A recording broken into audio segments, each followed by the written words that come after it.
नमस्कार विद्यार्थी मित्रांनो, आज आपण इयत्ता 6वीच्या इंग्लिशमधील 2.2 the lion, the man and the statue बघणार आहोत. विद्यार्थी मित्रांनो, ही एक काय आहे तर एक स्टोरी आहे. ओके, या स्टोरीमध्ये तुम्हाला 2 जणांचा संवाद दिलेला आहे. ट्रान्सलेशन आहे, ठीक आहे, आणि डिस्कशन करतायत, ते आर्ग्युमेंट करतायत. कोण कोण? The lion, the man. Okay, आणि त्या स्टॅच्यूबद्दल काय दिलेलं आहे तर हे आपण आता या ठिकाणी बघू.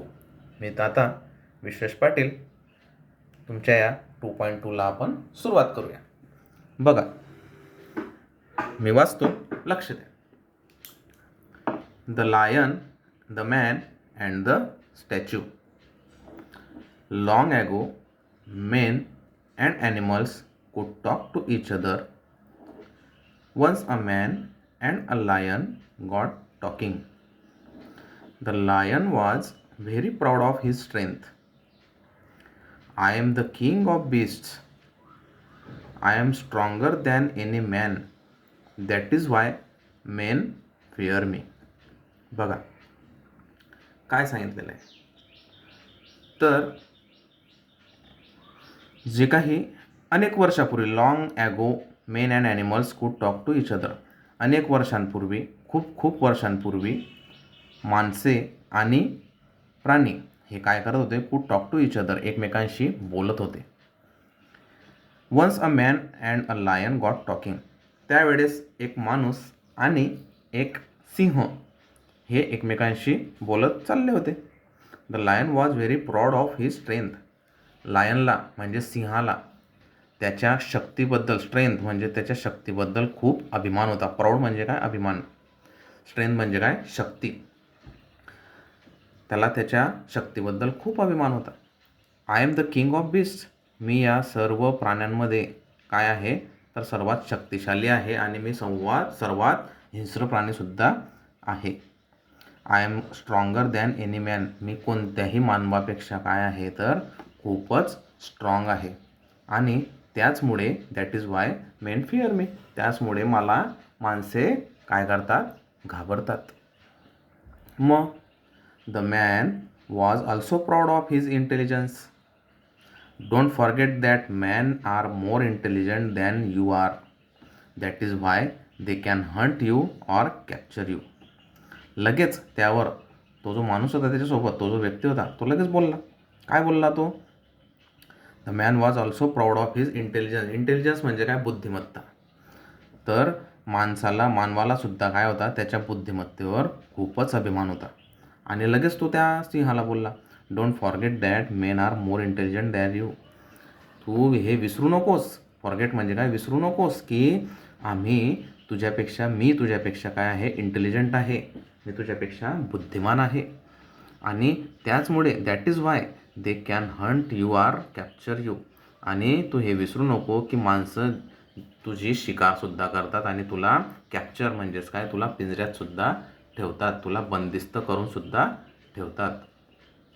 दे both began to argue about who was greater. At last the man took the lion to a statue in a big garden. It showed the great hero Hercules standing proudly with a dead lion at his feet. ते दोघं एकमेकांशी argument करत होते, एकमेकांशी वाद घालत होते. Argue म्हणजे काय? वाद घालणे. अबाउट हू वॉज ग्रेटर, कशाबद्दल? तर कोण सर्वात श्रेष्ठ आहे, ग्रेटर आहे, कोण सर्वात श्रेष्ठ आहे याबद्दल ते एकमेकांशी वाद घालत होते. त्याच वेळेस शेवटी काय झालं? The man took the lion to a statue in a big garden. त्या माणसाला काय दिसलं? एक स्टॅच्यू दिसला. एका मोठ्या गार्डनमध्ये त्याला स्टॅच्यू दिसला. कोणाचा? लायनचा. ठीक आहे. मग सिंहाचा सुद्धा त्याला त्या ठिकाणी, सिंह आणि माणसाचा त्याला स्टॅच्यू दिसला. स्टॅच्यू म्हणजेच काय? पुतळा. It showed the great hero Hercules standing proudly with a dead lion at his feet. त्या पुतळ्यामध्ये काय दाखवलेलं होतं तर जो ग्रेट हिरो होता हर्क्युलिस नावाचा जो काही ग्रेट हिरो होता, जो एक मोठा म्हणजे हरक्युलिस होता, जो काही हरक्युलिस होता तो त्याच्या पायांखाली त्यांनी काय केलेलं होतं, तर त्या सिंहाची शिकार केलेली होती आणि त्याच्या पायांखाली ते सिंह पडलेला होता, असं त्या पुतळ्यामध्ये दाखवलेलं होतं. मग see this statue proves that men are greater, claim the man. लगेच तो जो काही माणूस होता तो लगेच बोलला, बघ काय दिसतंय तुला त्या स्टॅच्यूमध्ये, की त्या स्टॅच्यूमध्ये हेच दिसतं आहे की माणूस हा सिंहापेक्षा ग्रेटर आहे, हेच त्या स्टॅच्यूमध्ये तुला दिसतंय बघ. Not at all, the lion replied quickly. लगेच त्यावर सिंह उत्तरला, नाही नाही नाही, नॉट ॲट ऑल, हे शक्यच नाही. This only shows that the statue was made by man. If lions made statues, they would show the lion standing and the man lying dead under his paws. नाही नाही नाही नाही, अरे हे चुकीचं आहे. अरे इथं संपत नाही. हे फक्त काय दर्शवत आहे, this only shows that the statue was made by man. हे काय दर्शवत आहे, तर हा स्टॅच्यू जो आहे हा स्टॅच्यू मानवाने बनवलेला आहे, हेच फक्त यातून सिद्ध होतं आहे. इफ लायन्स मेड स्टॅच्यूज, जर सिंहांनी स्टॅच्यूज बनवले असते, they would show the lion standing and the man lying dead under his paws. जर सिंहांनी स्टॅच्यू बनवले असते, पुतळे बनवले असते, तर त्यांनी काय दाखवलं असतं की माणूस हा खाली पडलेला आहे, man lying dead under his paws. सिंहाच्या पंजांखाली, पॉज म्हणजे काय, पंजे, सिंहाच्या पंजांखाली मॅन हा मेलेला अवस्थेत पडलेला आहे, असं त्या सिंहांनी जर ते पुतळे बनवले असते तर दाखवलं असतं. From this story we can see that the story depends on the storyteller. या गोष्टीवरून आपल्या एकच लक्षात येतं की जी काही स्टोरी असते, जी काही गोष्ट असते, ती गोष्ट त्या स्टोरी टेलरच्या, गोष्ट सांगणाऱ्याच्या व्ह्यूवर, म्हणजेच काय, त्याच्या पॉईंट ऑफ व्ह्यूवर अवलंबून असते. When someone else tells the same story they tell it from their point of view. म्हणजेच काय, जशी विचार करण्याची स्टोरी टेलरची क्षमता असेल तो त्या पद्धतीने ती दर्शवत असतो. म्हणजे आपला पॉईंट ऑफ व्ह्यू हा जसा असेल त्या दृष्टिकोनाने आपण प्रत्येक गोष्ट बघत असतो. त्यामुळे आपला पॉईंट ऑफ व्ह्यू, आपला दृष्टिकोन, पॉईंट ऑफ व्ह्यू म्हणजेच काय, दृष्टिकोन, आपला दृष्टिकोन हा नेहमी सर्वसमावेशक असला पाहिजे. एकाच बाजूने कधीही विचार करायचा नाही. ही गोष्ट या स्टोरीमधून आपल्या लक्षात येते. विद्यार्थी मित्रांनो, तुम्हाला ही स्टोरी नक्कीच समजली असेल. एकदम सोपी स्टोरी आहे. दोघांचा संवाद दिलेला आहे आणि त्या संवादावर ही पूर्णपणे स्टोरी आहे. आता आपण काय बघू, तर आपण आता प्रश्न बघूया. बघा, पॉइंटर्स दिसत आहेत, तुम्हाला दिसत आहेत, या ठिकाणी पॉइंटर्स आहेत आणि हे पॉइंटर्स जे आहेत हे पॉइंटर्स आता आपण सोडू.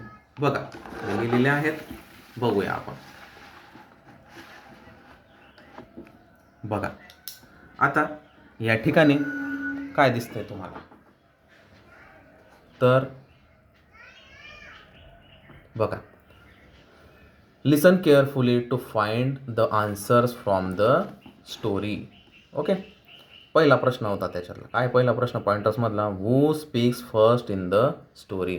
आता who speaks first in the story कोण सांगेल, यस, द लायन. लायनने त्याच्याबद्दल सांगायला लगेच सुरुवात केली होती की माझी स्ट्रेंथ चांगली आहे म्हणून, बरोबर आहे ना. ठीक आहे, पुढे बघा, what was the lion proud of. लायनला म्हणजे सिंहाला कशाबद्दल अभिमान होता, गर्व होता. प्राऊड म्हणजे काय, गर्व, अभिमान असणे. कशाबद्दल होता, yes, his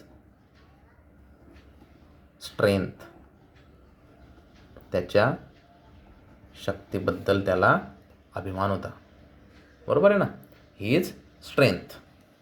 next, third question बघा, what was the man proud of.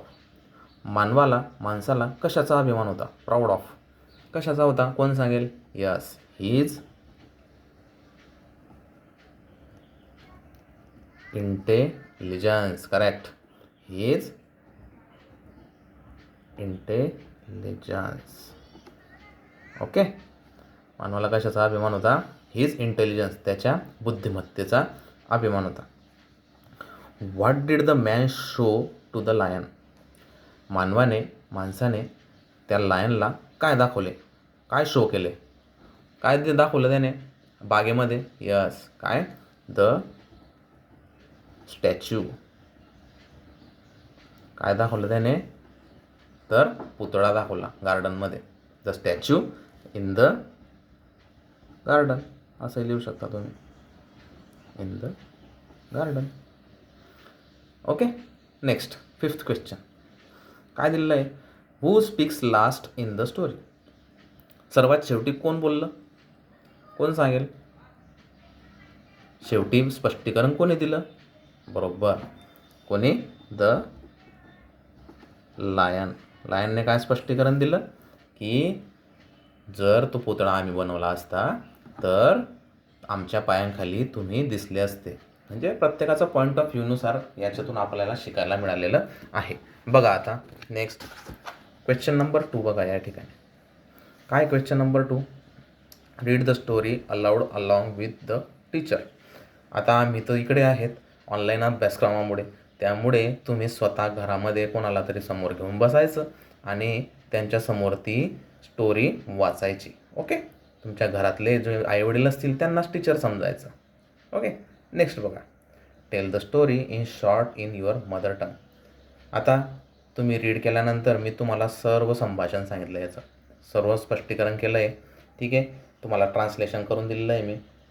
मग तुम्हीसुद्धा काय करायचं, मदर टंगमध्ये तुम्ही ती सांगायची, मातृभाषेमध्ये सांगायची. अशी घरामध्ये बसायचं, आपल्या भावाला, बहिणीला, आपल्या आईवडिलांना ती काय करायची, सांगण्याचा प्रयत्न करायचा तुमच्या मदर टंगमध्ये. ठीक आहे. 4th क्वेश्चन काय आहे? Tell the moral of the story in your mother tongue. Moral of the story सांगितलं मी तुम्हाला. काय तर पॉईंट ऑफ व्ह्यूबद्दल तुम्हाला त्या ठिकाणी सांगावं लागेल. एकदम इझी आहे, बरोबर आहे ना. नेक्स्ट 5th क्वेश्चन काय आहे बघा. आता 5th क्वेश्चन मी लिहिलेला आहे इथं, दिसतोय तुम्हाला? हां. आता या 5th क्वेश्चनमध्ये काय दिसतंय तुम्हाला? Find 2 words beginning with PR, बरोबर, from the story and guess the meaning of each.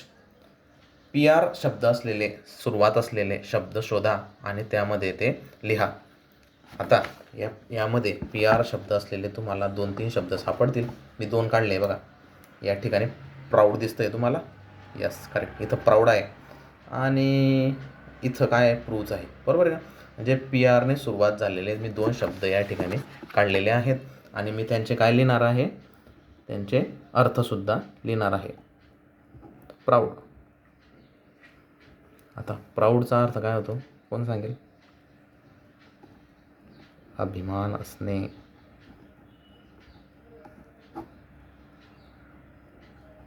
Okay. आणि पुढे काय सांगितलं मी तुम्हाला? प्रूव्ज.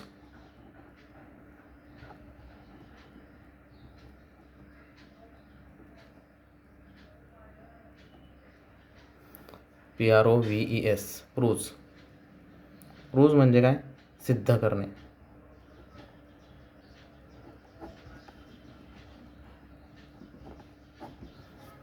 ओके. प्रूव्ज म्हणजे काय? सिद्ध करणे. आता नेक्स्ट 6th क्वेश्चन पण दिलेला आहे त्यांनी त्या ठिकाणी. काय बघा. We learn 2 things indirectly from the story.